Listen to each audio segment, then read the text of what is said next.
कर रहे, हम तो बद्रीनाथ के रहने वाले, 2 महीने 4-6 महीने तो हम बद्रीनाथ ही रहते, कॉलेज जाते नहीं थे। कुमाऊं साइड की पंत जी दाढ़ी वाले थे, वो जियोलॉजी पढ़ाते थे, उनको बेस्ट टीचर का अवार्ड मिला और उन्होंने अपना बेस्ट टीचर का अवार्ड मुझे दिया जबकि मैं कॉमर्स वाला था। मेरे प्रोफेसर जो बद्रीनाथ दर्शन करने आए 3 बजे सुबह में तुलसी माला बेच रहा था, उन्होंने कहा क्या कर रहा है तू, एमकॉम कर रहा है तो क्यों कर रहा है फिर जो तुलसी माला बेचनी है। मैंने कहा प्रॉब्लम, तू इतना अच्छा गाता है, कॉलेज में तो इतना अच्छा गाता है, तू कैसे कैसे क्यों नहीं निकालता, तो जैसी वॉइस नहीं है अभी मैंने सुनी। मैंने कहा सर मैं तो 2-2 रुपए की माला बेच रहा हूँ तुलसी की, और मैं कहाँ से जोड़ पाऊंगा मैं इतना पैसा। बोला मैं अगर 30,000 रुपए दूंगा तो कर लेगा। मेरे पास एक सेकंड हैंड बाइक थी पैशन बाइक, तो मैंने वो 22,000 में बेची। मैं प्रोफेसर साहब ने 30,000 रुपए दिए और डायरेक्ट मेरे हाथ में नहीं दिए, उन्होंने इलाहाबाद से अपने साले जी को भेजा कि ये लड़का आ रहा है, ये भटक ना जाए, तुम जाके सपोर्ट करो। चलने लगे तो मुझे नेगी जी का फोन आया, नरेंद्र सिंह नेगी जी का। अच्छा महिपाल तो अच्छा गा रहा है, तो वीडियो अच्छा है, हमने एक कम और करो। फिर रानी के तो रामडोला से मैंने बहुत और वो बहुत चला। फिर उसके बाद घुगती वाला किया, तो घुगती वाला मतलब घुगु तो वर्ल्ड वाइड जो फिल्मड़िया गाना है, तो वो मैंने दुबई में लॉन्च किया था। यानी कि आपने अपनी जिंदगी के सारे कर्ज, पापा के कर्ज भी चुका दिया और ईश्वरी के पास है और के कर्ज भी चुका सकते हैं, ऐसी स्थिति में आ गए आज। तो 2 रुपए की माला बेच रहे थे किशन महिपाल बद्रीनाथ धाम के पास। एक देवदूत प्रोफेसर श्रीवास्तव के रूप में उनके पास आता है और उनसे कहता है ये 2 रुपए माला बेचने के लिए नहीं बने हो, तुम्हें तो बहुत आगे जाना है, तुम तो सुरों के राजा हो, तुम्हें तो संगीत में नाम कमाना है, जाओ मैं तुम्हारी मदद करूंगा। तो ये एक कहानी है, दास्तां है किशन महिपाल की और प्रोफेसर श्रीवास्तव की। कहानी है किशन महिपाल की। देखिए इस इंटरव्यू को अंत तक, उम्मीद करता हूं कि इंटरव्यू आपको जरूर पसंद आएगा। ये पहला पार्ट है, दूसरे पार्ट में संघर्ष का एक नया नाम किशन महिपाल। देखते रहिए शानदार इंटरव्यू को। हाय मैं रवि के बिंदास बोल में आपका स्वागत है। हमारे पास मौजूद है किशन महिपाल जी। किसी परिचय का मोहताज नहीं है, घुगती नाम आप डाउनलोड करेंगे, घुगती नाम सर्च करेंगे तो आपको सबसे पहले इनका नाम नजर आएगा। सर बहुत स्वागत है आपका हमारे चैनल में। सर मुझे ये जानना है कि सबसे पहले आपको ये कहा गया कि आप कैमरामैन थे, आप फिर सिंगर बने, कैसे हुआ ये?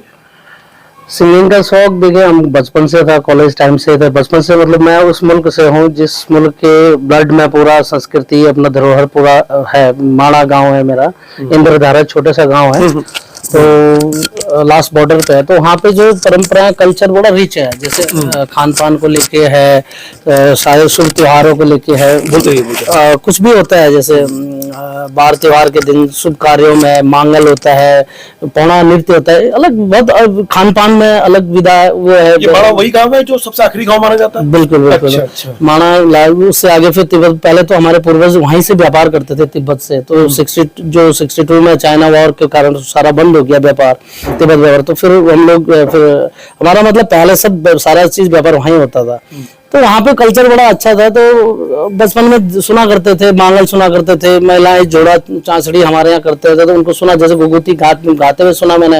रानी के राम ढोला जो गीत है, हीरोड़ी में जाए, ये माँ लोग जो मेरी माँ को खेतों में गुनगुनाती थी, उन 2-2 लाइन मेरे को याद थे और उसको फिर आगे हमने रचना करी उसकी। और वही चीजें, पुरानी चीजें, इनकी जो खुशबू थी वही लोगों को अच्छी लगी, क्योंकि जो नेचुरल मतलब जो हमारे पुराने लोक गीत थे उन्हीं को आज की पीढ़ी पसंद कर रही है। चाहे फियोलड़िया सुन लीजिए आप, बहुत छोटे थे हम लोग तब, वो आकाशवाणी में पोखरियाल जी का गीत है, शिव प्रसाद पर स्वर्गीय हो गए अब, तो उनका गीत रेडियो में बजता था। उन्हीं गीत को थोड़ा सा क्रिएट किया, तो वही गीत मैंने आज तक जितने भी फोक गीत गाए उन्हीं को लोगों ने पसंद किया। और जो मेरे स्वरचित गीत हैं, मैं ज्यादातर गजल इस टाइप के लिखता हूँ, तो वो अलग मैटर हो जाए, लेकिन मेरे जितने भी गाने लोगों ने पसंद किया सारे फोक गीतों को किए। सबसे पहले कब पता चला कि आप गायक भी बन सकते हैं? स्कूल में जैसे शिशु मंदिर में पढ़ता था मैं, तो मैं गांव से पैदल आता था, 5 किलोमीटर दूर गांव था, कभी कभी हम स्कूल लेट पहुंचते थे कभी। तो उस समय ये होता था प्रेयर में कि कल की न्यूज क्या है, जो कल की न्यूज की कटिंग, पेपर की कटिंग लाओ, या कल न्यूज में क्या आया वो प्रेयर में बारी आते थे सुनाने को। हमारा ना रेडियो ना टीवी गाँव में कुछ था नहीं, पेपर तो दूर की बात है, 5 किलोमीटर दूर पैदल आते थे हम लोग। तो मैं गाँव में कहता सर न्यूज तो मैंने सुनी नहीं, क्या कुछ तो करना पड़ेगा, तो मैं गाना गा देता था। तो वहीं से मतलब धीरे धीरे जैसे कभी सांस्कृतिक कुछ भी कार्यक्रम होता था, किशन महिपाल को आगे लाओ, वैसे वैसे मैं पीजी कॉलेज तक पहुंचा। पीजी कॉलेज में एनुअल फंक्शन होते रहे, तो कंपटीशन होता है। मैं कॉमर्स में था पीजी कॉलेज में, साइंस वाले भी फैकल्टीज जो होते थे इनमें कंपटीशन होता था। तो जब से मैं कॉमर्स में आया, तो मेरे प्रोफेसर जो बीपी श्रीवास्तव जी है, वो डॉक्टर बीपी श्रीवास्तव जी, उनको मैं बड़ा अच्छा लगता था, क्योंकि पहली बार कॉमर्स फैकल्टी में मैं प्राइज लेके गया। अच्छा। मतलब कॉमर्स फैकल्टी पहली बार गोपेश्वर में कोई संग, मतलब ये जो कंपटीशन होता था उसमें फर्स्ट आई। अच्छा। नाटक में फर्स्ट, कॉमेडी में फर्स्ट, सिंगिंग में फर्स्ट, आर्ट में फर्स्ट। तो इस तरीके से तो पहली बार हो, तो उनको बहुत अच्छा लगा कि यार कोई बंदा आया इसके अंदर ये इस तरीके का टैलेंट है। हालांकि कॉलेज तो हम बहुत कम जाते थे, तो हाजिरी भी बहुत कम होती थी, हम तो ऐसे ही रहते थे, कभी काम कर रहे हैं, कभी क्या कर रहे हैं। हम तो बद्रीनाथ के रहने वाले, 2 महीने 4-6 महीने तो हम बद्रीनाथ ही रहते थे, कॉलेज जाते नहीं थे। अच्छा। उसके बावजूद भी मतलब प्रोफेसर साहब बड़ा प्यार करते थे कि यार ये लड़का जो है टैलेंटेड लड़का है। यहाँ तक कि बेस्ट प्रोफेसर को एक पुरस्कार मिला था बेस्ट टीचर का। कोई पंत जी हैं आपके कुमाऊं साइड के, पंत जी दाढ़ी वाले थे, वो जियोलॉजी पढ़ाते थे, उनको बेस्ट टीचर का अवार्ड मिला। उन्होंने अपना बेस्ट टीचर का अवार्ड मुझे दिया जबकि मैं कॉमर्स वाला था। मतलब टीचरों के जो टीचर्स थे उनकी नजर में मैं एक अच्छा लड़का है, मतलब टैलेंटेड लड़का, होनहार विद्वान की खुद चिकने पात वाले मतलब आ गई थी। पसंद आने लगा। मैं कॉमेडी भी करता था, गाना भी गाता था। तो वहां से फिर मेरे प्रोफेसर जो बद्रीनाथ दर्शन करने आए, 3 बजे सुबह में तुलसी माला बेच रहा था। उन्होंने कहा क्या कर रहा है तो एमकॉम कर रहा है तो क्यों कर रहा है फिर जो तुलसी माला बेचनी है? मैंने कहा सर पारिवारिक स्थिति अच्छी नहीं है तो मुझे तो करना ही पड़ेगा, पिताजी के कुछ कर्ज थे उनको देना है। मतलब यहाँ तक कि घर की कुर्की की नौबत आ गई थी, तहसील से कुर्की का नोटिस आ गया था। मतलब मेरे पिताजी कॉन्ट्रैक्टर थे, कुछ ऐसा हो गया, मतलब हमारी जो स्थिति बड़ी खराब हो गई, तो मुझे काम करना पड़ता था, इसलिए मैं कॉलेज कम जाता था। लेकिन मेरे जो है टीचर कई बार फीस भी भरते थे कि यार नहीं तू कॉलेज कर। तो जो वो प्रोफेसर साहब जब आए बद्रीनाथ, बोला तो यार क्या प्रॉब्लम है, तू इतना अच्छा गाता है, कॉलेज में तो इतना अच्छा गाता है, तू कैसेट वैसे क्यों नहीं निकालता? तो जैसे वॉइस नहीं है अभी मैंने सुनी इधर उत्तराखंड में। मैंने कहा सर उसके लिए भी पैसे पड़ते हैं। बोला कितना? उस समय कैसेट बनती थी, तो मैंने कम से कम 30-35 तो मैंने कहा म्यूजिक डायरेक्टर लेगा। दिल्ली जाना पड़ता था उस टाइम पे, उधर तो कुछ था नहीं। और मैंने उसके बाद 10-15 हजार हमारे बद्रीनाथ से वहां आना, अकेले तो मैं जाऊंगा नहीं, साथ में कोई होगा तो होटल में रहना है, कहाँ किसके यहाँ रहेंगे, तो एक जानकार आदमी के साथ जाना पड़ेगा, वहां खर्चा आएगा कम से कम आप ये मान के चलो 50 हजार।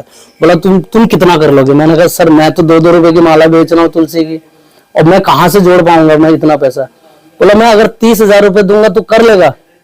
मैंने सर कोशिश करूंगा, लेकिन मुझे ना इंस्टॉलमेंट भी देनी, EMI भी देनी थी वहाँ, ये सहकारी बैंक का ना। अच्छा। पिताजी के 2,60,000 रुपए उस समय हमारे ऊपर था, तो मेरे लिए तो वो करोड़ों का था उस समय। अच्छा। जो आदमी 2 रुपए माला बेच रहा है तो करोड़ों रुपए कहाँ, लाखों रुपए कहाँ से देगा? तो ऐसे मैंने कहा सर बहुत मुश्किल है, मैं 20 भी नहीं कर पाऊंगा। बोला कोशिश कर। तो मेरे पास एक सेकंड हैंड बाइक थी पैशन बाइक, तो मैंने वो 22,000 में बेची। और फिर मैं आया सर के पास, सर मेरे पास 22,000 रुपए हैं, तो अगर आप चाहते हैं मैं गाना गाऊं, मुझे भी शौक था यार गाना गाना, दिल्ली जाने का ज्यादा शौक था गाना गाने से पहले। तो कौन सन की बात थी ये? 2000 के आसपास के। 2000 तब मैं प्रोफेसर साहब ने 30,000 रुपए दिए, और डायरेक्ट मेरे हाथ में नहीं दिए, उन्होंने इलाहाबाद से अपने साले जी को भेजा कि ये लड़का आ रहा है, ये भटक ना जाए, तुम जाके सपोर्ट करो। तो वो बंदा 30,000 रुपए लेके आया। तो 32,000 संजय कुमोला जी, मीना राणा जी के साथ मैंने पहला एल्बम निकाला था, और बहुत वो हमने टेप रिकॉर्डर खरीद के दिया किसी ने मुझे, और कैसेट सुना के बेचा था गोपेश्वर में। तो उसमें एक गाना हे रूडी मिजाज रूडी वाला जो मैं कह रहा था आपके इधर काफी, हाँ वो बहुत हिट हुआ, वो बहुत मतलब बैंडों में बजने लगा, जो उस समय डीजे में कम बजते थे गाना, लेकिन वो जो बैंड वाले बजाते हैं ना ऐसे हारमोनियम, उस पर बहुत बजता था। तो फिर धीरे धीरे ये कॉपी होने लगा ये गाना।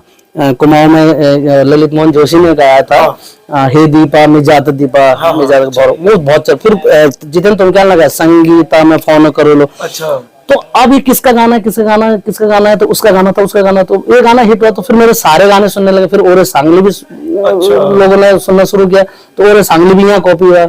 ओरे मंजुली करके गोविंद गारी कोई सिंगर है, उन्होंने कॉपी किया था वो। अब क्या हो गया, ये गाने धीरे धीरे चलने लगे। तो मुझे नेगी जी का फोन आया, नरेंद्र सिंह नेगी जी का। अच्छा। तो बेटा यार हमने वीडियो भी उधर माणा साइड में किया ना, तो लोकेशन अच्छी थी, तो वीडियो उसका बहुत चला। तो नेगी जी का फोन आया कि यार महिपाल तू अच्छा गा रहा है, तो वीडियो अच्छा है, हमने एक कंपनी खोली है हिमालयन फिल्म्स, तो वहाँ पे जाओ, लखेड़े जी मिलेंगे, और जाओ वहाँ पे बात करो, एक एल्बम निकालते हैं तुम्हारी। मैंने कहा सर मेरे लिए तो भगवान का फोन आ गया। और मैं गया, फिर वहाँ पंडोलिया गया देहरादून में, और वहाँ पे लखेड़े जी से बात करी। उन्होंने कहा हमारे लिए एल्बम करो। मैं बेफिक्र, मैंने कहा बजट नहीं देखा मैंने कहा मैं करूंगा। तो हो जिया, मैंने उसमें ओ बहाना रंगीली बहाना, हो जिया सैड सॉन्ग था, बट वो बहुत ज्यादा हिट हुआ। तो फिर हमने वीडियो शूट फिर हमने वहीं किया बद्रीनाथ में, अच्छी लोकेशन में, तो लोगों को और पसंद आया। फिर तीसरी उन्होंने कहा एक एल्बम और करो, फिर रानी के तरह राम डोला से मैंने बाजी, और वो बहुत चला। फिर उसके बाद घुगती वाला किया, तो घुगती वाला मतलब वो तो वर्ल्ड वाइड फेमस हो गया। रानी के वाले गाने ने थोड़ा बहुत ये कर दिया था कि कोई है सिंगर जो इस तरह के फोक गाने गाता है। जब घुगती गाया तो वो वर्ल्ड वाइड हो गया, मतलब वो पूरा फेमस हो गया। कोई तो घुगती के बाद मेरे को दुबई से कॉल आ गई कि आप शो करने आओ। और जो फिल्मड़िया गाना है तो वो मैंने दुबई में लॉन्च किया था।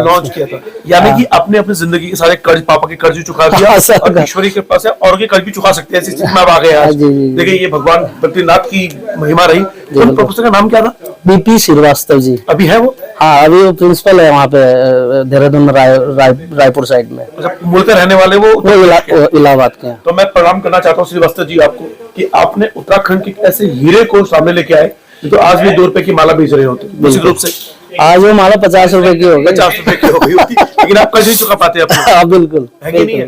अच्छा, ये घुगती वाली ये कहाँ से आपके पास आइडिया आया? फ्यूलड़िया तो मैंने सुना था बचपन में, बल्कि हमारे कॉलेज में एक टीचर थी कानपुर की, अर्चना मैम, तो वो म्यूजिक की टीचर थी। लेकिन हम लोग म्यूजिक नहीं सीख पाए क्योंकि हम लोग कॉमर्स में आ चुके थे, हमारा कोई सब्जेक्ट नहीं था। लेकिन वो हमें बहुत पसंद करती थी कि ये एक्टिविटी में रहते हैं, कल्चरल एक्टिविटी में रहते हैं, तो उनको सिखाया ये हमने। फिर हम गाते थे तो बोलते गाना बहुत अच्छा है, तो वो कॉलेज में बहुत बार गाती थी वो गाना। अच्छा। फिर हमने रेडियो में सुना था, और छोटे छोटे हम लोग बचपन से प्रोग्राम होते हैं ना छोटे छोटे, तो ऐसे साड़ी घघरी पहन के ऐसे इस तरह के फ्यूनरल में ज्यादा डांस करते थे हम लोग।